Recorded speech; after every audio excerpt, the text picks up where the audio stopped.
Hello, church. I'm standing here in the auditorium, which many of you haven't been in since March. The chairs are stacked. The technology systems are being updated, and I'm going to give you the plan that we have for reopening our church doors so we can actually come back physically to this building. Now, the church is not a building.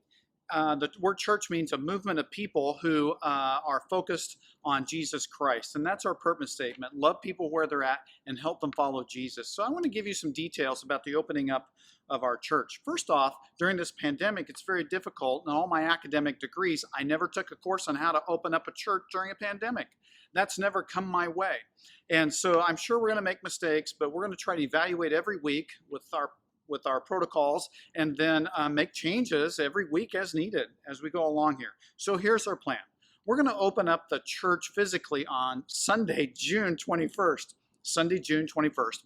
And we're going to have services at 9 a.m. and 11. Notice the time change, not 9:15, 11, but 9 and 11. This gives us plenty of time to have people leave and get the chairs wiped down and surfaces cleaned up. So you can do church a couple different ways. You can do it at home, like many of you have been doing. I'm so glad you've been doing it at home. You can have it with your small group. I know people do that. Or with a group of friends you can invite over. Or you can actually physically come here. So whichever venue makes you feel comfortable, we want you to do that one as well.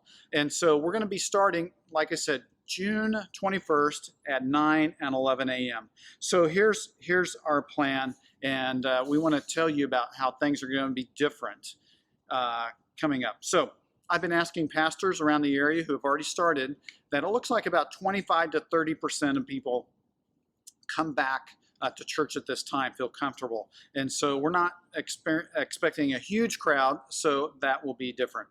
After lengthy discussion with our elders and medical professionals, staff members, we knew we needed to have some things be different in our church services. It's not going to be normal. In fact, I thought about calling it weird church because it's just going to be different. It's going to be very different. Now, then these restrictions or protocols, I would call them, that we're going to have in place are kind of like a school teacher at the beginning of the year starts off a little bit more conservative with students and then loosens things up because it doesn't work the other way around. So we're going to start with an abundance of caution. That's what I want you to know, an abundance of caution, and then evaluate every week and make changes as we go. So here's the first thing. Our services will only be 45 minutes long. It'll be a song, a sermon, a song, maybe somebody reading scripture, prayer. In other words, it'll be short, the same amount of length as our online services are right now. There will be no nursery, children's ministry, middle school ministry on Sunday morning. It's hard to get kids, third graders, to socially distance, and it would be really difficult for us to clean all the surfaces in the children's area. So for right now, just for right now, that's what we're going to do. Thirdly, we're not going to pass communion or have communion the back of the church or pass out the offering buckets for now. That we're not going to do that. Fourth, and I know this is a big deal to some of you, we're not going to have our cafe open right now. We've got some ideas how to get that going, but to start with off the beginning, bring your own coffee. That's what I want to tell you. Fifth, out of a super abundance of caution, to start with, at the beginning, we're going to ask people just to bring a mask, wear a mask. And I don't like wearing masks. I know lots of people don't. And I even put one on the other day. I said, how does it work to sing with a mask on? I sang Amazing Grace in my truck, and I sounded better with a mask on.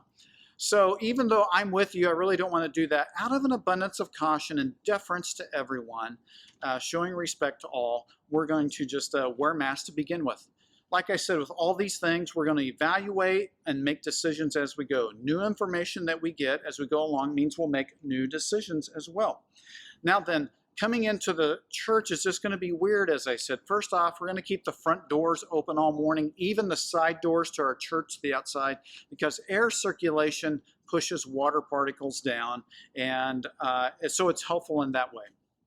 Another thing, as you enter into this space, all our comfy chairs are stacked up, and we're going to have, they won't be in here, we're going to have plastic chairs, and the plastic chairs are ones that used to be in our auditorium. We have them, and they're just easier to wipe down, and then we're going to spread them out for social distancing. Here's what we know. that in a room our size with 35 square feet per person, which is the guideline, we can get 168 people in our auditorium. But we're going to back that off a little bit to just have margin. Now then, we're not taking temperatures at the front door. We're not doing that. If you have a temperature, stay home. If you're sick, just go ahead and stay home as well. Just check that. And if you forget a mask, we'll have one for you. So just be aware of that as well. Now then, the plastic chairs will be spread out, and we'll try to accommodate families and do the best we can, but I'm sure that as we go along, we'll have to figure it out as we go. So I appreciate your patience with us in that. So remember, love people where they're at, help them follow Jesus, and we're doing the best we can with opening our church 9 a.m. and 11 a.m., and our online service will be at 10 a.m. pre-recorded just like it is now, and then in a few weeks we're going to switch to live streaming of our services at 9/11. So just be watching for that. Everything is changing, and next week we might have different things to say about our worship services. I'm so glad that you're a part of Grace Community Fellowship. Thank you.